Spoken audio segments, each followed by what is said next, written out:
Good morning and welcome to Daybreak. I'm Alexis Adams. And I'm Phil Papor. On today's show, we will find out what awareness event one student organization participated in. Also, what new building is opening in downtown Pittsburgh. And we will be joined in the studio by a Point Park Cinema student to talk more about her current project. Daybreak starts right now.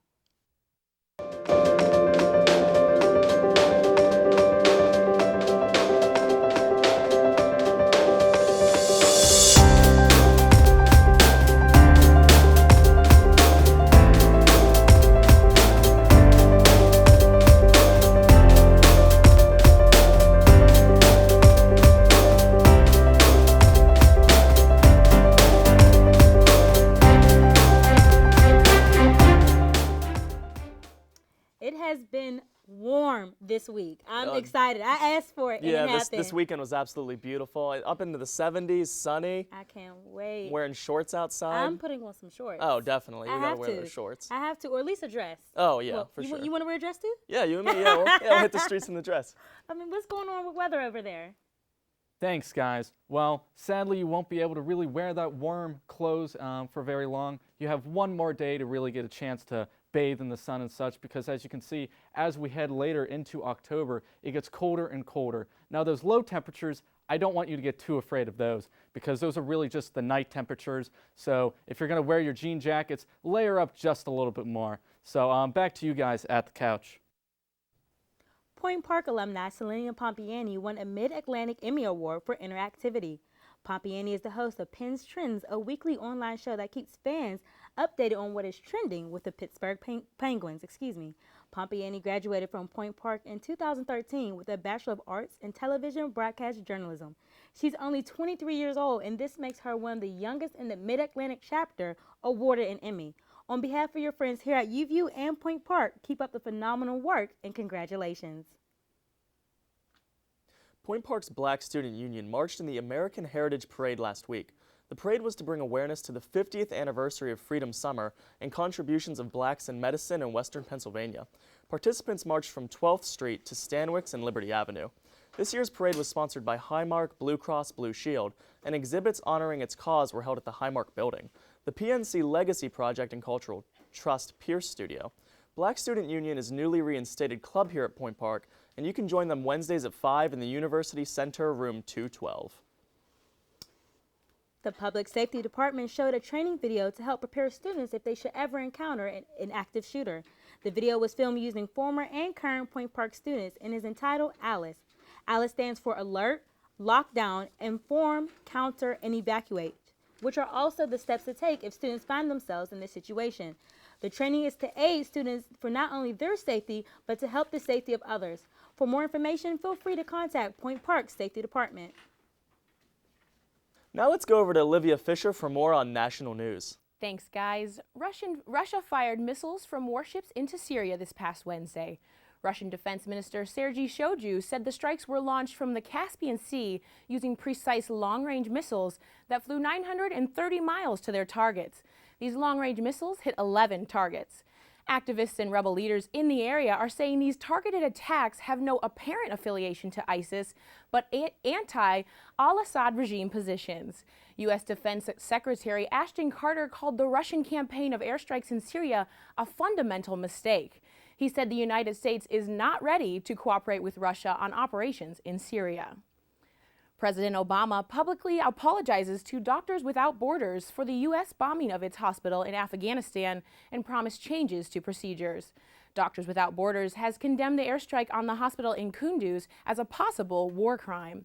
At least 22 people were killed in the airstrike, which the U.S. has said was a mistake made during fighting between Afghan forces and the Taliban, which took control of the city for 3 days last week. Obama told the organization that an ongoing investigation from the Pentagon would, quote, provide a transparent, thorough, and objective accounting of the facts and circumstances of the incident, end quote. The Justice Department is set to release about 6,000 inmates early from prison, the largest one-time release of federal prisoners, in an effort to reduce overcrowding and provide relief to drug offenders who received harsh sentences over the past 3 decades, according to U.S. officials. The inmates from federal prisons nationwide will be set free by the department's Bureau of Prisons between October 30th and November 2nd. It is said that about 2/3 of them will go to halfway houses and home confinement before being put on supervised release. About 1/3 about 1/3 are foreign citizens who will be quickly deported, officials said. Florida School Board will pay $200,000 apiece to the families of 3 students who died after they were hypnotized by former Northport High School principal George Kinley, according to court documents obtained by NBC News. Sarasota County School Board settles a lawsuit filed by the families of Brittany Palumbo, 17, Wesley McKinley, 16, and Marcus Freeman, 16. McKinley was placed on administrative leave after he admitted that he had hypnotized Wesley on the day he killed himself.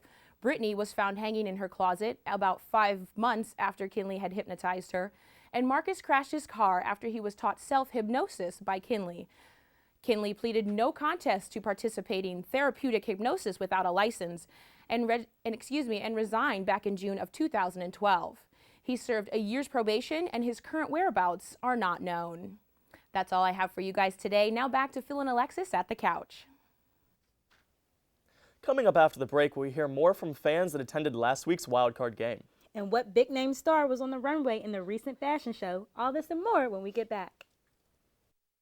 We are a social people. We share our inspiration, wisdom, creations, and memories.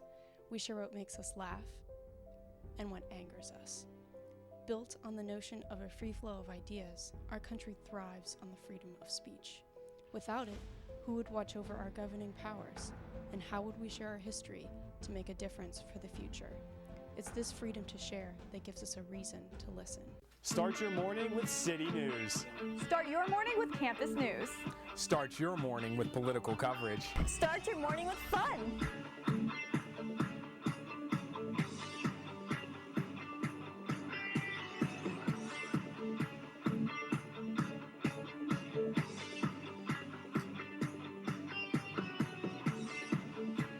Start your morning with us, only on Daybreak. Did you know that Point Park has a cheerleading squad? Don't stop. Don't get it confused. Not only do our cheerleaders represent Point Park at regional and national competitions, but they also promote spirit and awareness of every sports team on campus. Come to any men's or women's varsity basketball game at home to watch the cheerleaders perform at halftime and cheer from the sidelines from the first jump ball to the final buzzer. Sports not your thing? You can catch the cheer team lead the crowd at the fall and spring pep rallies as well, or at several competitions around Pittsburgh each year. So what are you waiting for? Show the Point Park cheerleaders the support they show you. We know you're wondering what the A-list celebrities are up to. Well, here at Entertainment on Point, we're wondering too. Have you heard about James Franco and Seth Rogen's new movie? No, but have you heard Beyonce's new single? Did you see what she was wearing on that red carpet? Honey, that was not cute. Did you see what happened on Scandal this week? No, I was too busy keeping up with the Kardashians. No matter what your guilty pleasure is, we've got you covered. Entertainment on Point. Get to the point of pop culture. Yeah! The greenest skyscraper recently opened in Pittsburgh last week, but it actually isn't the color green. The 33-story energy-efficient design of the new PNC Tower took a few years to make and cost $400 million, using no government money. What makes it so green is the building consumes 50% less energy and 77% less water than most buildings. In the middle of the tower is a sun-heated open chimney, which means low energy costs. The building also utilizes daylight with many windows to keep its employees feeling like they aren't missing out on the outside world. The PNC Tower resides at the corner of 5th, Forbes, and Wood Streets, down the street from Point Park's campus. A manhunt that began in Philadelphia finished in Pittsburgh last week with the arrest of a man wanted for the murder of his brother. 29-year-old Dominic Roundtree was wanted for the September 21st murder of his 31-year-old brother, Jaquil Roundtree, in Philadelphia. Dominic fled the scene of the murder on foot but armed. Philadelphia County filed an arrest warrant the next day for Roundtree on indictments of murder, violation of Uniform Firearms Act, and a possession of instruments of crime. Last Monday, Philadelphia FBI contacted the FBI Pittsburgh field office with intelligence that Roundtree was hiding in a Braddock Borough apartment building around midday on Tuesday. Roundtree was found at the location and is currently in the Allegheny County Jail awaiting extradition to Philadelphia County. An unusual investigation is underway in Westmoreland County after a cat was found shot with an arrow. The cat was found with the arrow protruding from its cheek along Oakford Park Road in Jeannette. Pittsburgh East Animal Hospital has performed 2 surgeries on the cat, removing the arrow. The cat is expected to survive. Police are still investigating the... Last week, the Pittsburgh Pirates hosted the Chicago Cubs in the National League wildcard game at PNC Park. Daybreak reporter Aubrey Henkin spoke to some passionate Pirates fans and got their opinion on last week's game. For 20 straight seasons, the Pirates struggle to get fans in those seats. But now almost 40,000 people are on their way to PNC Park to watch the Buccos in the wildcard game. This is the 3rd year in a row that the Pirates hosted the National League wildcard game, and fans agree that postseason baseball brings a positive atmosphere to the city. It changes things dramatically. I said many years ago when they were having so many losing seasons in a row that the owner didn't realize how this city would react if they got to the postseason and how they would support the team, and I think this shows you how it's true. What does postseason do to Pittsburgh? I mean, look at me. I mean, usually I sell buckets of water. However, I'm a Pirate tonight. And have you seen all the Pirates that are out here? That's what postseason does to the city of Pittsburgh. It brings all the fans of sports, especially our Buccos and our Pirates and our baseball fans, all together to root for one. The Pirates have the 2nd best record in Major League Baseball this season and the 3rd best record in Pirates history. But despite this performance, the team still had to take its chances in a 1-game playoff. I mean, I hate the wild card, so there should be at least a 3-game playoff. I mean, the Cubs are the 3rd best team in baseball. That's it. You know, these are the 3 best teams in baseball in this division. It's kind of a tragedy that one of them is leaving tonight. You know, it's amazing. If there's one thing we've learned from the Buccos this season, it's that they're definitely playoff contenders, and they will be for years to come. For Point News, I'm Aubrey Henkin. With the Pirates ending their regular season and the Pens about to start theirs, there's a lot going on locally in the world of sports. Let's go over to our sports reporter Jess with more details. Thanks, guys. The Pittsburgh Steelers have received a couple new additions to the team. One was a direct result of their loss against the Baltimore Ravens last week. Kicker Josh Scobie was released and replaced by kicker Chris Boswell. Boswell faced his Monday night primetime debut with the Steelers. Also, wide receiver Martavius Bryant has returned to the team after facing a 4-game suspension in violation with NFL substance abuse policies. With this tight end, Matt Spaeth is also out with a fractured hand. Hopefully these injuries will heal soon, helping the Steelers get their spark back on the field in weeks ahead. On the ice, the Pittsburgh Penguins have also made some unexpected changes to their roster. With signing 18-year-old forward Daniel Sprong and putting the beloved Pascal Dupuis on injured reserve due to a hamstring injury, this team is facing major adversity at the start of their season. The Penguins also recalled forward Oscar Sundqvist and assigned defenseman Ollie Mata to the Wilkes-Barre-Scranton affiliate team. Pens fans are hopeful that these changes are for the best. Go Pens! And in the boxing ring, Filipino fighter Manny Pacquiao told the press he intends on retiring after one last fight. After he lost a fight against American Floyd Money Mayweather, Pacquiao underwent surgery to fix a torn rotator cuff. In spite of this, Pacquiao's manager Bob Arum told the press that he is expected to fight one last time this coming February. After that, this Filipino boxer wants to fight in another ring of sorts, hoping to become selected in the Senate next year. Now let's go to Josh Krupp for the entertainment news. Thanks, Jess. Our lead story this week, Kendall Jenner was looking fly. Jenner led the charge at Chanel's airport-inspired runway show last week. She sported 2 looks from Chanel's newest luxury collection. The first was a tailored tweed skirt set, complete with the ever-stylish, fingerless silver gloves. She even rocked futuristic red aviator shades. Now, maybe not the comfiest clothes to wear on a flight, but at Chanel, traveling in style is the only option. This marks the 8th time the 19-year-old appeared on the Chanel catwalk. Also making an appearance at the Chanel terminal was Lily Rose Depp, Vanessa Paradis, and Chris Jenner. Celebrity blogger Perez Hilton sparked major controversy last week from a fun and happy Instagram post. The father of 2 posted a picture of himself and his 2-year-old son Mario in the shower. The caption read, quote, Our family motto is #fun. We try to incorporate fun into as much of the everyday things we do. #bath time. Some called the photo creepy, and some even branded it as child abuse, but others say there was nothing wrong with parents just bathing with their children. Hilton is defending his photo and his parenting choices, saying, quote, "Everyone does what they see fit as a parent," end quote. And even replied to one angry comment saying, quote, "I had my bathing suit on, and I didn't feel the need to clarify that in the caption." And finally, Goosebumps, the final installment of the Hunger Games series, Mockingjay Part 2, hits theaters in November, but fans now can get a sneak peek at a new 2-minute trailer.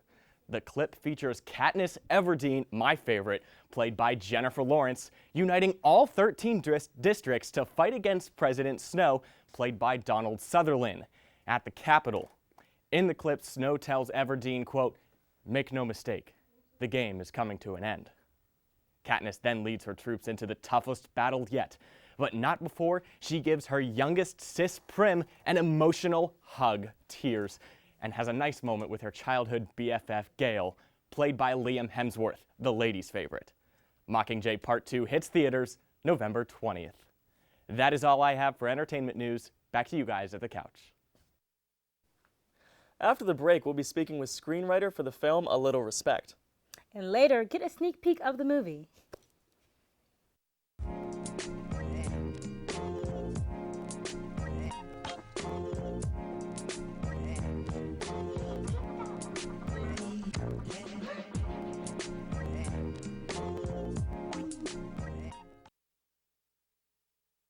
Here at the Pioneer Sideline, we get freshmen involved as quickly as possible so they get the real-world experience on air and behind the scenes to set themselves apart in internships and potential jobs.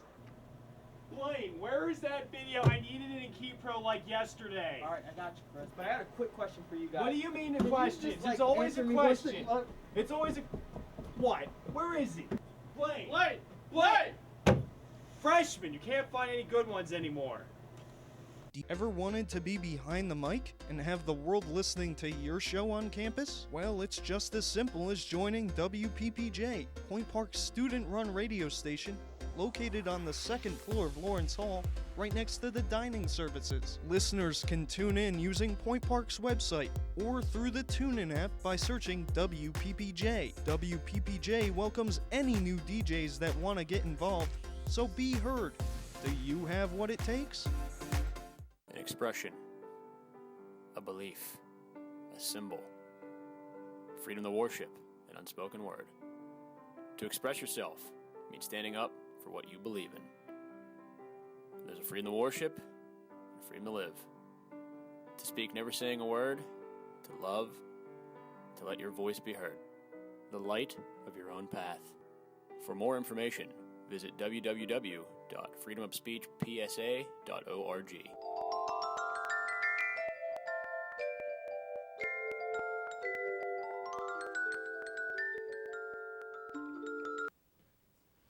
Welcome back. We are joined now in studio by Hannah Mahalik. Thanks for joining us today, Hannah. Hi, thank you for having me. So, are you attend Point Park? I do attend Point Park. I'm actually graduating this semester. I'm graduating one semester early. So. Congratulations. Thank you. Congratulations. And what's your major here? I'm a cinema production major. What made you go into cinema production? I kind of just always wanted to, like ever since 9th grade, I think, because I was like, well, I like music, I like writing, I like art. All of those things go into movies, so I guess I'll just try my hand at movies because they include all the things that I like. Yeah, that's definitely a good fit. So what would you say is the aspect that you've kind of gone after the most now that you've attended Point Park? 'Cause you said you like the music and you like the art and the writing. Is there one that you've kind of gone towards more since you've come to school? Yes, absolutely. I definitely zeroed in on screenwriting, which is funny because like before I came here, I was like, I think I really want to go into cinematography. But I've learned that cinematography is actually sorcery, and the people who do it, they're amazing, and I respect them, and I can't do it myself. So it's much more complicated than just, you know, being good at photography. Right. So yeah, I actually found out like at the end of my sophomore year that I really enjoyed screenwriting, so I kind of focused on that. I didn't change my major to a screenwriting major, but I just took a lot of screenwriting classes while I'm here. Oh, okay. What was your first screenplay then, or screen script? Am I saying it right? Yeah, screenplay. Yeah, that'd be the Okay. correct term. My first finished screenplay was called. I don't know the original title of it. I think it was just called like Funeral or something like that. It was a dark comedy that I wrote in intermediate screenwriting, and it was selected to be the scripts that they use for the P3 film, which is Production 3, which is the big junior film that all the cinema students have to go through. It's a great big ordeal for them. It's kind of like a rite of passage for Point Park cinema students. Sure. What type of things do you have to learn for screenwriting? You have to learn like all the technical things that you wouldn't really think about. It's like when you're writing a script, you have to write it like in present tense, but you can't just write it in like any present tense. Like if I was writing a screenplay about us, I'd be like interior studio night.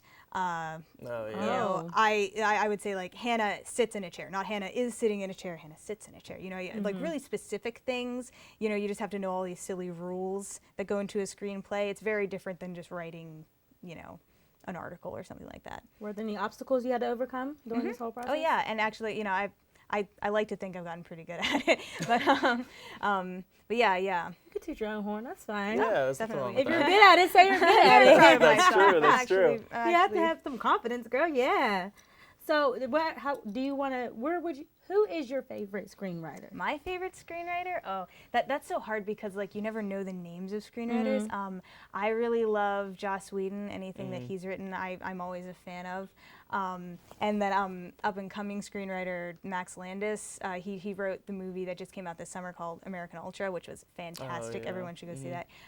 But he's really cool because he's active on Twitter and he's a younger screenwriter, so he's active in Hollywood, but he like tweets and talks about things that like actually go on in Hollywood. So I really like to follow his stuff and see what he has to say about it. So is there a certain theme that you like to go for like consistently, or can you kind of go all over the board? I tend to always write something that's funny. I can't write things that aren't funny. Like even if I'm writing something that's a very serious subject, I have to write it in a funny way for some reason. I don't know. So like everything I do is kind of funny, but in a dark way. You know, darkly funny, I would say. At least I hope it's funny. Yeah. It's funny to me. That's all that matters, right? That is all that matters. So, how do your parents feel about you writing and everything? Do you draw from your life? Do you draw from them? I is absolutely that why you're funny? do. Yeah. I mean, I think I got my my need to tell stories from my dad. He was always telling us stories when he grew up, when we grew up, about when he grew up. And yeah, my parents are both very artistic. I got that from them. So yeah, they're actually very supportive of me, which is great, because not a lot of cinema students or artistic students have parents that support that because it's impractical, but you know. So the movie that you wrote for P3, am I saying? P3, yeah. P3, okay. Tell us about that movie. That movie, it was called A Little Respect. Do you want me to tell you what it is about, or do you just want to? Just skim over real quick. Okay, so it's about a movie. It's about a woman who hates her husband. She's about to divorce him, but then he dies. So it's about the awkwardness of going to a funeral for someone who you were just about to divorce because they're terrible. And she actually makes a speech at the end about how terrible he was. And it is a dark comedy. Which you like to write. Which I like to write, yeah. Well, I'd say that's the perfect preview, because after the break, we'll come back with a clip from Hannah's movie, A Little Respect. Thank you so much.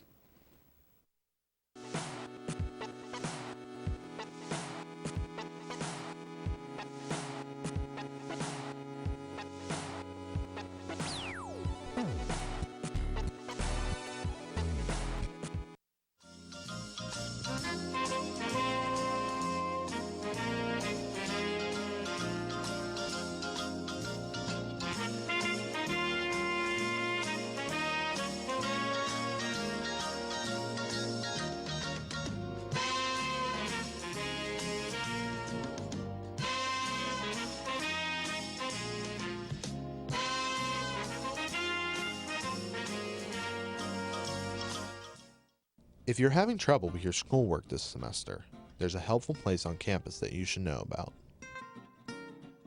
On the 7th floor of Lawrence Hall is the Program for Academic Success, which provides services like tutoring and academic counseling. The program's Writing Center is specifically designed to help you with your writing assignments, and you can even get help for them online. Students are encouraged to stop in the office, give a call, or send an email. Every human being has a purpose, has a dream to have their voices heard, no matter where they come from, no matter where they go. As an American, it is their right to have freedom of speech. I have a dream that one day this message will speak louder than words, that even the quietest voice will not go unnoticed. That is my dream. What is yours? For more information, visit www.freedomofspeechpsa.org.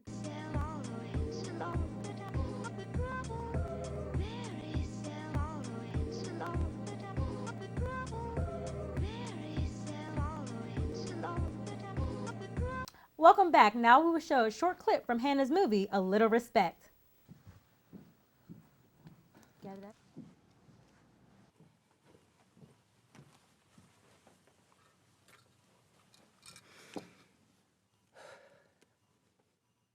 There appears to be a bit of a mixed crowd here. Some of you know how I'm supposed to feel, and some know how I really feel. But I don't think I want to leave things on a bad note. I think if we try to remember the good things...